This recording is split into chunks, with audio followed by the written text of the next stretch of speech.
Hello বন্ধুরা, চলে এলাম রান্নাঘরে। আজকে আমি বানাবো সর্ষে পোস্ত বাটা দিয়ে পার্শে মাছের ঝাল। এখানে আমি নিয়ে নিয়েছি পার্শে মাছ, নুন হলুদ একটু সর্ষের তেল মাখিয়ে নিয়েছি যাতে না ফাটে। এখানে নিয়ে নিয়েছি আমি সর্ষে পোস্ত, কাঁচা লঙ্কা, টমেটো। কড়াইতে তেল দিয়ে দিয়েছি, গরম হয়ে গেছে। এবার আমি মাছ দিয়ে দেবো ভাজার জন্য। এক সাইড মাছ ভাজা হয়ে গেছে, আমি এবার অন্য সাইডে ভেজে নেবো। মাছ ভাজা হয়ে গেছে, এবার তুলে নিচ্ছে।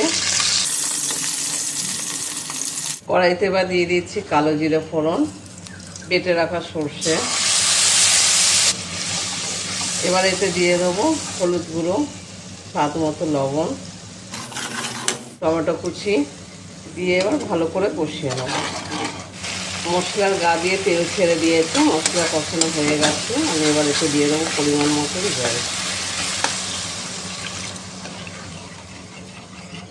ঝোল ফুটে গেছে, আমি এবার দিয়ে দেবো মাছ। নামানোর আগে ধনেপাতা তেল দিয়ে দেবো। আমার রান্না কমপ্লিট। তোমরা অবশ্যই একবার এভাবে বানিয়ে খাবে। যদি ভালো লাগে আমাকে কমেন্টে জানিও, আর আমার চ্যানেলটিকে লাইক শেয়ার করে দিও।